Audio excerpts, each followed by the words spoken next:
Bismillahirrahmanirrahim. Assalamualaikum warahmatullahi wabarakatuh. Perkenalkan, kami dari kelompok 12 mata kuliah Pendidikan Multikultural, dosen pengampu Ibu Intan Nur Azizah MPD. Di sini kami akan membahas makna pendidikan multikultural di berbagai negara. Anggota kelompok kami yaitu yang pertama Hanan Faisal Ghani dengan NIM 18 17 40 20 60. Yang kedua Ike Indah Oktaviani dengan NIM 18 17 40 20 62.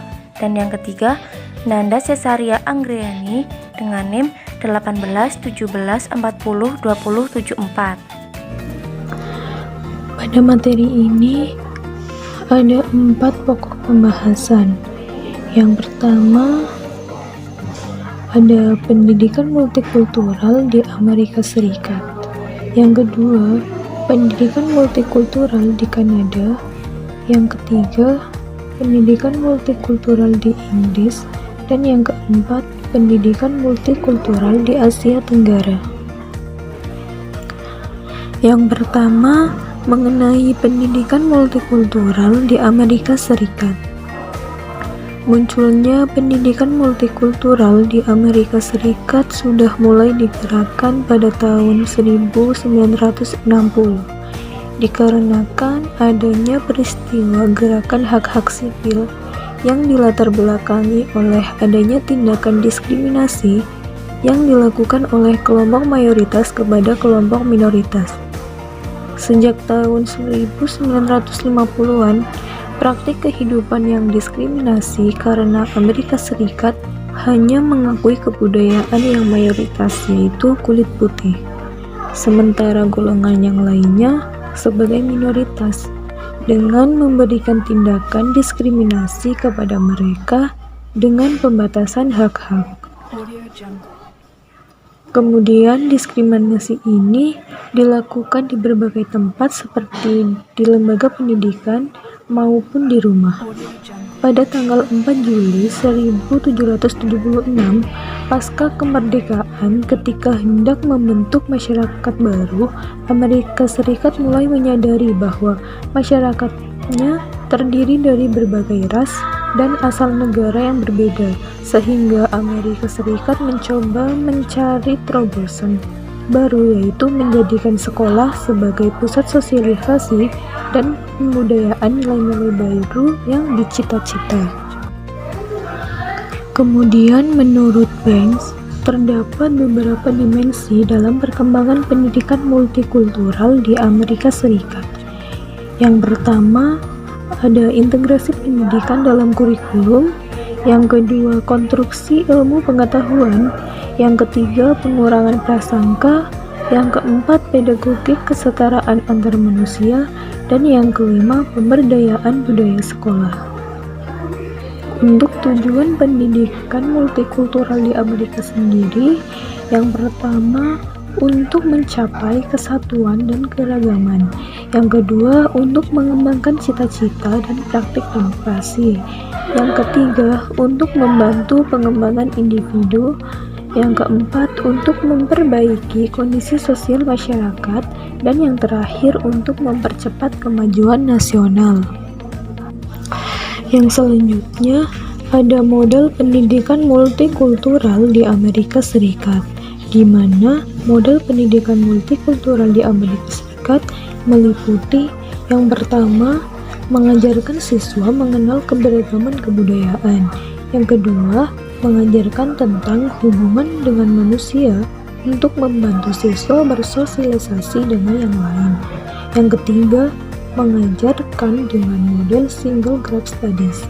Dan yang terakhir, memasukkan pendidikan multikultural ke dalam kurikulum. Nama saya Hanan Faisal Ghani dengan NIM 18 17 40 20 60. Di sini saya akan melanjutkan presentasi saya dari kelompok kami dengan menjelaskan tentang pendidikan multikultural di Kanada. Pendidikan multikultural di Kanada mulai dirintis pada tahun 1972 sejak berdirinya Direktorat Multikultural dalam lingkungan Departemen Multikultural dengan tujuan untuk memajukan dan mengembangkan cita-cita multikultural, integritas sosial, dan menumbuhkan perilaku yang positif antara masyarakat multikultural. Dalam usaha yang dilakukan tersebut menghasilkan Canadian Multiculturalism Act pada tahun 1988 yang isinya antara lain adalah mengatur pengeluaran dana untuk membangun kehidupan rukun dan damai di masyarakat multikultural, memperdalam pengertian toleransi pada perbedaan kebudayaan, melestarikan budaya asli, memberikan kesempatan yang sama untuk berpartisipasi, mengembangkan kebijakan multikultural. Terus yang selanjutnya adalah tujuan pendidikan multikultural di negara Kanada adalah yang pertama agar untuk mengurangi perbedaan-perbedaan antara sekolah dan keluarga yang dikenal dengan kebudayaan sekolah dan kebudayaan rumah. Terus yang selanjutnya adalah untuk membantu peserta didik dalam menguasai bahasa resmi. Terus untuk memberikan kesempatan yang sama atau peluang yang sama kepada setiap peserta didik dalam memperoleh pendidikan yang lebih baik. Terus untuk memperkuat keadilan dan memberantas tindakan diskriminasi, untuk melestarikan keberagaman kebudayaan. Terus yang selanjutnya adalah tentang bagaimana model pembelajaran tentang multikultural di Kanada. Yang model pendidikan multikultural di Kanada adalah pendidikan emergency society, di mana pendidikan emergency society yaitu adalah model pendidikan yang mengkonstruksi dan dari keanekaragaman budaya. Yang kedua adalah model pendidikan kelompok budaya yang berbeda. Yang ketiga adalah model pendidikan memperdalam makna toleransi, dan yang selanjutnya adalah model dari pendidikan di Kanada adalah pendidikan akomodasi kebudayaan. Yang kelima adalah accommodation and preservation yang berusaha untuk memelihara nilai-nilai kebudayaan dan identitas kelompok yang terancam kepunahan. Terus yang keenam adalah pendidikan multikultural yang bertujuan untuk adaptasi serta pendidikan untuk memelihara kompetensi bikultural.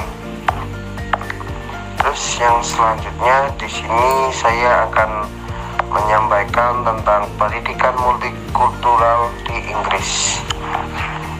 Munculnya pendidikan multikultural di Inggris dilatar belakangi adanya dorongan dari kelompok orang kulit putih bersama dengan kelompok kulit berwarna yang mengubah status kelompok kulit berwarna dari kelompok imigran yang selama ini menjadi kelompok minoritas dan keberadaannya selalu mendapatkan tindakan diskriminasi menjadi penghuni tetap. Hal ini diperkuat melalui Commonwealth Immigrant Act tahun 1962. Tujuan pendidikan multikultural di Inggris adalah membantu anak mengembangkan pikiran dan rasa ingin tahu. Yang kedua, menghargai nilai-nilai moral dan toleransi. Terus yang ketiga adalah memahami dunia tempat kita tinggal dan saling ketergantungan antar bangsa. Yang keempat adalah menggunakan bahasa dengan efektif dan imajinatif dalam membaca, menulis, dan berbicara. Yang kelima, menghargai negara dalam mempertahankan standar kehidupan. Yang keenam, memberikan basis pengetahuan matematis, ilmiah, dan teknik. Yang keenam adalah mengajar.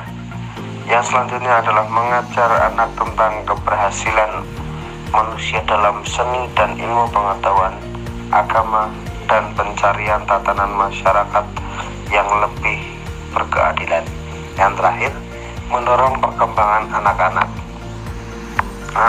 Model pendidikan multikultural di Inggris sendiri memiliki beberapa model yang diantaranya adalah menjadikan bahasa Inggris sebagai bahasa kedua, penggantian istilah imigran dengan masyarakat multirasial atau multirasial society, menuntut pendidikan yang lebih baik, meminta untuk memenuhi tuntutan National Union of Teachers atau NUT akan adanya pendidikan yang dibutuhkan oleh masyarakat multirasial.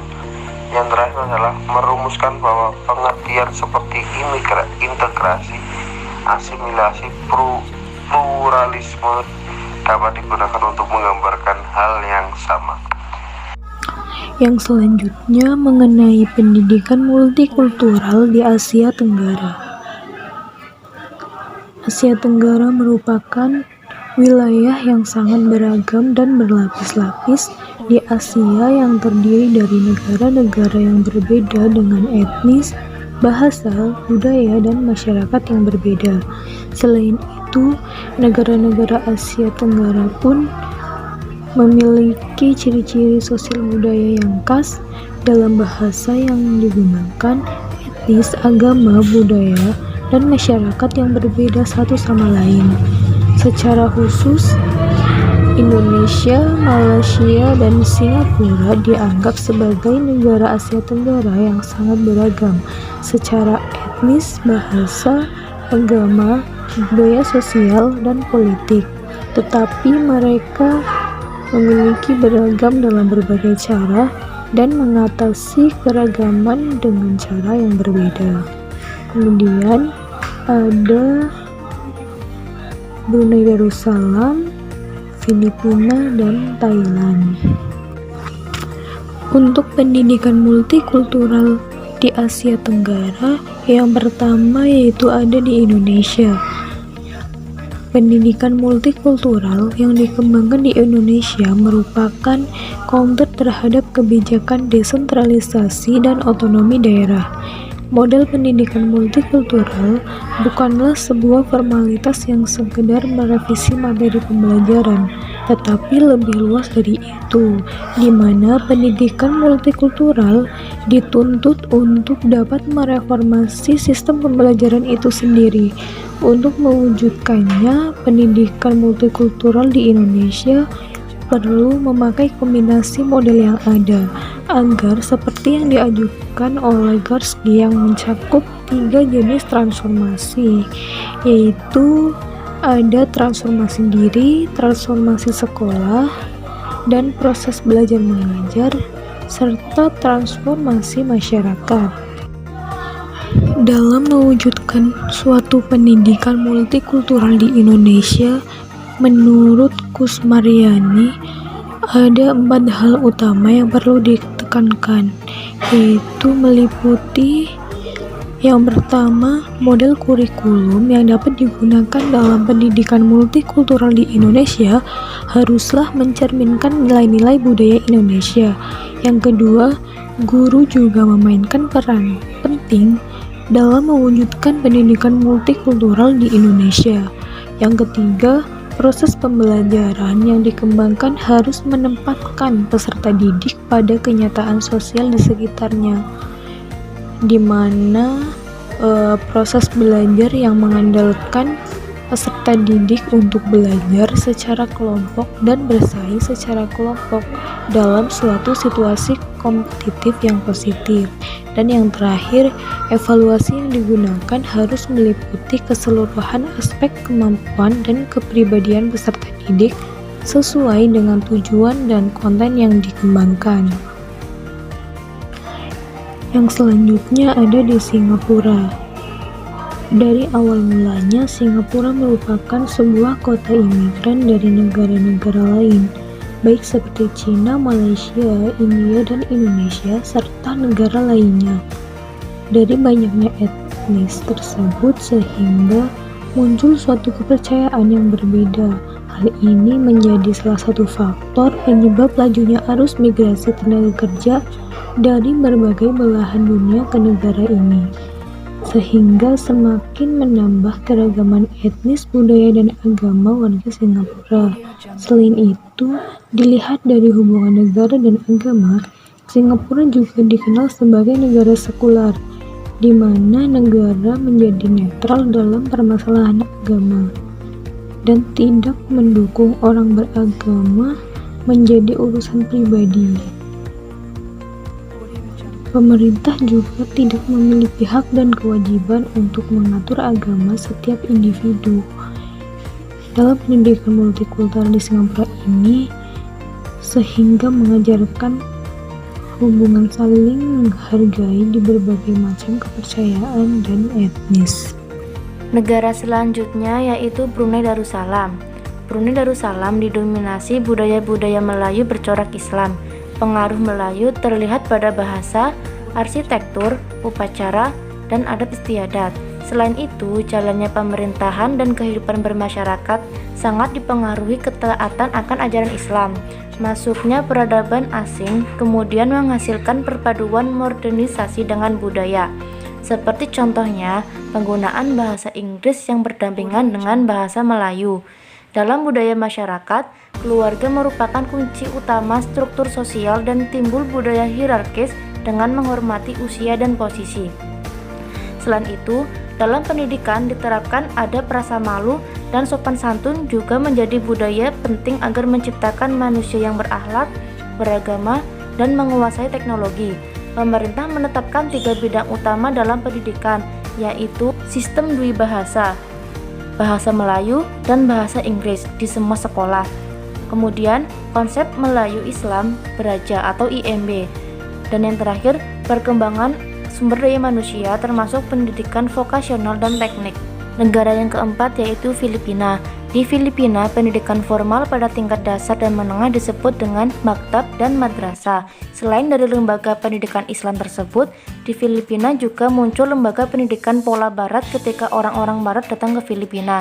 Sekolah-sekolah barat bersifat sekuler sebagai implikasi dari pemikiran dan budaya yang memisahkan agama dan negara. Keadaan ini bertentangan dengan doktrin keislaman. Negara selanjutnya yaitu Malaysia. Dari segi budaya, multikulturalisme memberikan masyarakat Malaysia keberagaman latar belakang budaya. Namun, identitas budaya masing-masing dipertahankan secara terpisah. Secara garis besar, budaya Malaysia dipengaruhi tak hanya dari India dan Tiongkok, namun juga dari Persia, Arab, dan Inggris. Pemerintah Malaysia menerbitkan pada tahun 1971 tentang kebijakan kebudayaan nasional sebagai pedoman budaya dan berisi 3 prinsip. Yang pertama, budaya Malaysia didasarkan pada budaya masyarakat adat. Kedua, unsur-unsur dari budaya lain yang dinilai cocok dan masuk akal dapat dianggap sebagai budaya Malaysia. Dan yang terakhir, Islam menjadi bagian penting budaya nasional. Dan sampai sekarang bahasa yang digunakan sebagai bahasa nasional yaitu bahasa Melayu. Negara terakhir yaitu negara Thailand. Budaya Thailand telah berkembang dari waktu ke waktu, dari zaman pra-globalisasi pada era Sukhothai ke yang lebih kontemporer pada era Ayutthaya yang menyerap segala budaya Asia. Agama di Thailand sangat beragam, tidak ada agama negara resmi dalam konstitusi Thailand. Kebebasan beragama diberikan kepada seluruh warga negara Thailand, meskipun raja yang disahkan secara hukum harus beragama Buddha Theravada. Agama utama yang dipraktikkan di Thailand adalah Buddha. Jumlah Muslim yang minoritas, yang kebanyakan meliputi Melayu Thailand, terdapat di wilayah Thailand Selatan. Dalam pendidikan multikultural di salah satu sekolah Thailand, diajarkan pluralisme dan nasionalisme. Sekian dari kelompok kami, kurang lebihnya mohon maaf yang sebesar-besarnya.